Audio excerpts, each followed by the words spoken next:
So what I want to do is I want to talk about the primordial magnetized universe, but I'll put it in a box. Let's uncover what this means. But let's first understand whether or is our universe magnetized.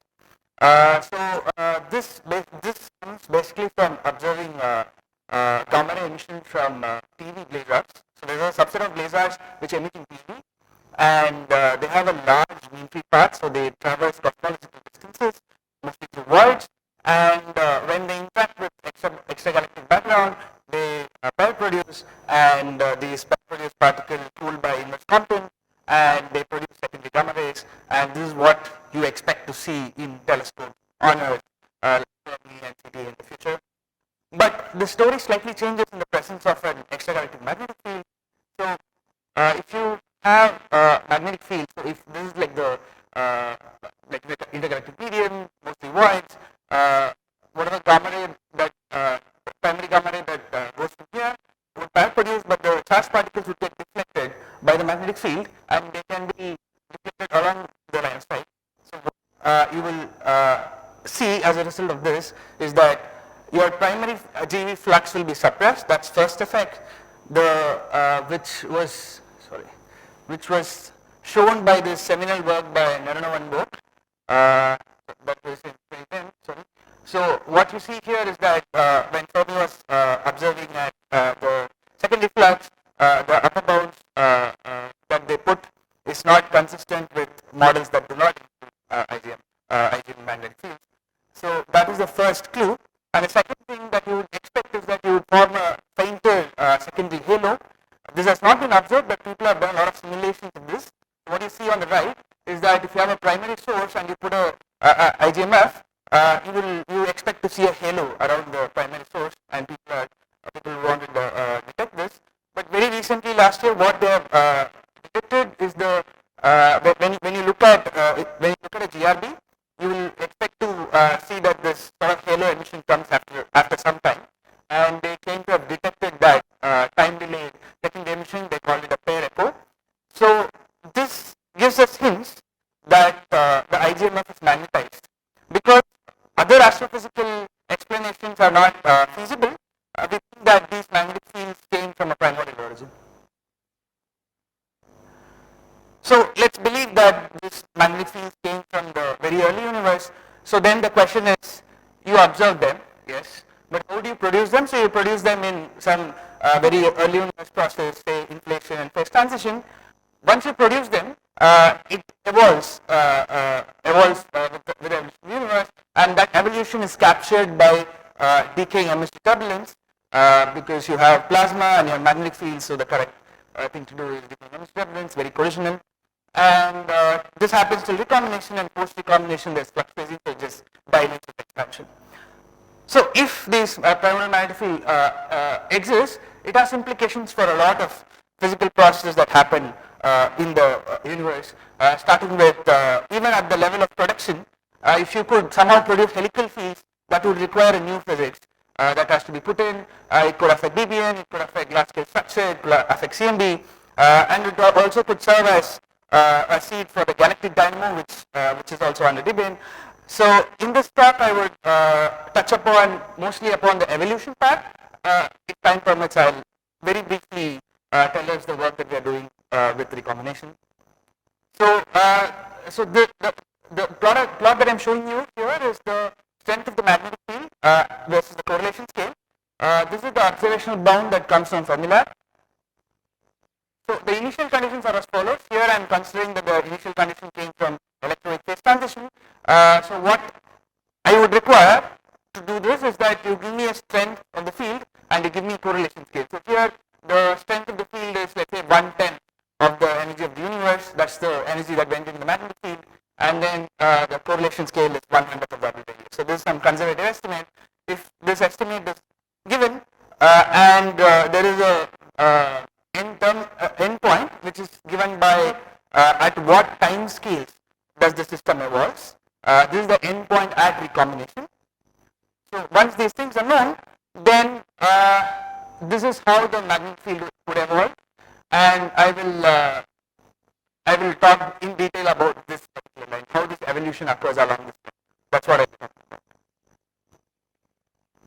So yeah, so now we have decaying turbulence. But how do we talk about decaying turbulence? Because it's a very complicated nonlinear interaction that goes in turbulence. But how do we talk about decaying turbulence? We follow Kolmogorov to do this.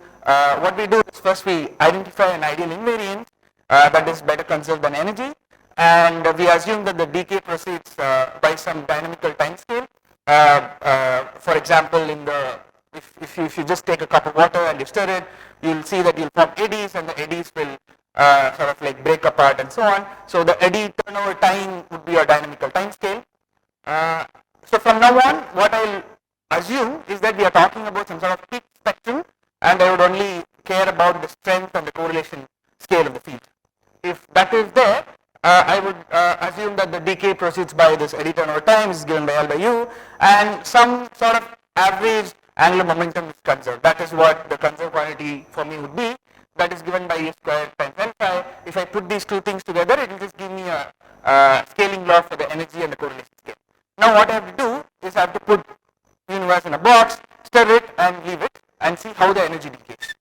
So for this case of hydroturbulence, where there is no magnetic field, I recover back the scaling laws that I explained by. Moving on to the MHD decaying turbulence, there is an additional component for when we talk about MHD turbulence, which is magnetic helicity. Magnetic helicity tells you how field lines are twisted and knotted. It's given by this expression. What was known already is that if you have helical magnetic field, they always relax to larger and larger scales. And since magnetic helicity is an ideal invariant, and it also has presence topological constraints for decay, your decay proceeds conserving this helicity. And what was known was also that if you don't have helicity, then also the field inverse happens. Now, what is the decay time scale in this process? What is the conserved quantity, and what is the reasons for this inverse transfer? So to study the time scale, we need to understand this process called magnetic reconnection. So magnetic reconnection is a process in which the topology of the magnetic field is reconfigured, and this is accompanied with the release of energy in the form of particle acceleration heat. Magnetic reconnection has been explored in various astrophysical contexts to explain high energy phenomena, including solar flares, gamma ray bursts, and cluster emissions, which was explored in our group. The model of reconnection that we consider is called the Speed-Parker reconnection, also called the slow reconnection. And details apart, the time scale of this process of reconnection depends upon. So what you see here is that there are opposing magnetic fields, and between them there is a current. The current is like a sheet. It has a length, it has a width, and the reconnection time scale depends on the length and the width of the current sheet, and also the alpha velocity. So the reconnection time scale is given by this number S, and the alpha time S is called the Lundquist number, which depends on magnetic field, the alpha velocity, and the density. So what you're seeing here is a 2D system. A little bit of subtlety is it's a 2.5D system, but you're seeing contours of the AZ, the Z coordinate of the vector potential. What you're seeing here is that you see these smaller islands of magnetic field. They sort of merge in with each other, and then they form larger and larger islands. So this tells us that the decay occurs via the reconnection time scale, in particular the Speed-Parker, which I'll show. And the conserved quantity here is the magnetic flux, which is an ideal invariant in 2D. So inverse transfer occurs because things are hierarchically merging to form larger and larger structures. And the same is true for the helical case. This is the same, this is the decaying turbulence in 3D. So it was already shown by Pallavi that reconnection is important when you want to understand 3D decaying turbulence. So here also you see that the magnetic field goes to larger and larger structure. Here it's not extremely clear that they are reconnecting, but it will be clear in this plot. Here I'm showing you 2D and a slice of 3D. The background is the current, and the contours here are magnetic fields. You'll see that between two islands of magnetic fields you'll form this very sharp currents, and things will start reconnecting and form larger and larger structures. So what's more interesting is that if you take runs with different physical parameters, which is the Lundquist number, and then you plot. So this is how your RMS magnetic field goes in time for 2D and 3D. But then if you rescale the time with your Sweet-Parker reconnection time scale, everything collapses on top of each other, and then there is the scaling law, which is the same way we use Kolyarov prescription to arrive at the scaling law, and the scaling law is the same for 2D and 3D. 2D is better, 3D is, becomes better with larger and larger s, larger and larger Lundquist number. Same is true for the helical case as well. So this is a non-helical case, this is a helical case. So the punchline is that runs with different physical parameters collapse on top of each other when you rescale with the reconnection time scale, and so magnetic reconnection governs the decay of the system. And in 3D, the same conserved quantity is conserved even here, and decay laws are consistent with this conservation. There's a huge exclamation here. So the point here is that 2D and 3D decay laws are the same, which basically means that 3D systems behave 2D in a very local sense. So the exclamation here is that some people might object, which is fair objection, that A is not gauge invariant, right? But what we believe is that 3D systems sort of conspire locally to give you the flux which is invariant, just like the 2D case. That's what we believe. And to understand whether these systems are locally anisotropic, they use these quantities called Minkowski functionals. So these are basically trying to understand the shape of